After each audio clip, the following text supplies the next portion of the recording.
সরকার প্রধানের দায়িত্ব নেয়ার পর প্রথমবারের মতো আজ সিলেটে যাচ্ছেন প্রধানমন্ত্রী তারেক রহমান।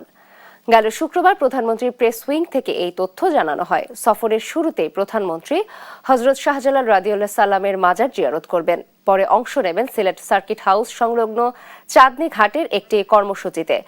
সেখানে সিলেট সিটি কর্পোরেশন কর্তৃক শহরের জলাবদ্ধতা নিরসনে প্রকল্পের ভিত্তিপ্রস্তর স্থাপন শেষে একটি সুধীর সমাবেশে বক্তব্য দেবেন তিনি।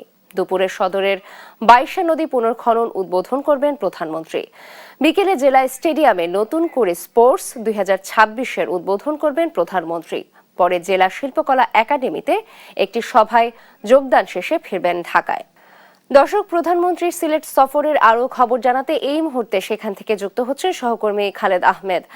খালেদ, প্রধানমন্ত্রীর আগমন ঘিরে সিলেটে কি কি প্রস্তুতি নেওয়া হয়েছে এবং আজ কি কি কর্মসূচি থাকছে এই সফর ঘিরে বিস্তারিত জানাবেন।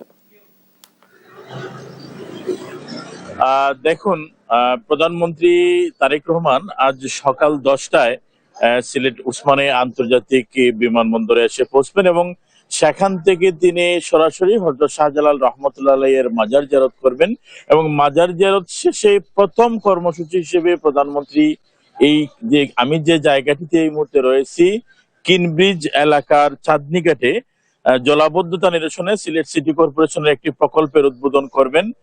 এটি মূলত একই সাথে সুরমা নদীর উভয় পাড়ে সৌন্দর্য বর্ধন সহ বন্যা প্রতিরোধী অবকাঠামো নির্মাণ প্রকল্প।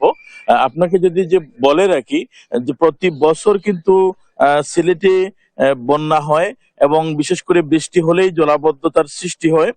এ কারণেই মূলত এই প্রকল্পটি হাতে নেওয়া হয়েছে এমনটি বলছেন সংশ্লিষ্টরা, এবং এই সফরের অন্যতম কেন্দ্রবিন্দু হয়ে উঠেছে সিলেট নগরের জলাবদ্ধতা ও বন্যা নিয়ন্ত্রণ।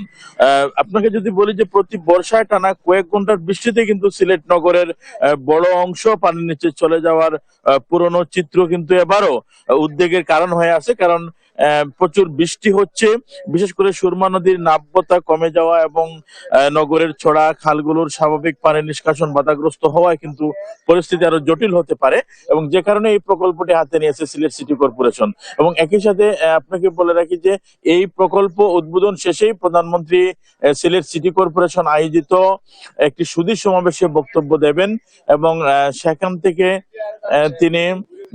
থেকে তিনি আরেকটি প্রকল্প, যেটি মূলত খাল খনন কর্মসূচি, মাসুকগঞ্জ বাজারের সেই খাল খনন কর্মসূচিতে অংশ নেবেন। খাল খনন কর্মসূচি শেষ করে তিনি কিন্তু সিলেট বিএনপি নেতৃবৃন্দের সাথে বিকেল 5টায় জেলা শিল্পকলা একাডেমির একটি মত বিনিময় সভা রয়েছে শিল্পকলা একাডেমিতে, সেখানে তিনি অংশ নেবেন এবং এরপর সন্ধ্যা 7টায় প্রধানমন্ত্রীর ঢাকা ফিরে যাওয়ার কথা রয়েছে। তো এই ছিল প্রধানমন্ত্রীর সিলেট সফর নিয়ে আমার কাছে সর্বশেষ তথ্য।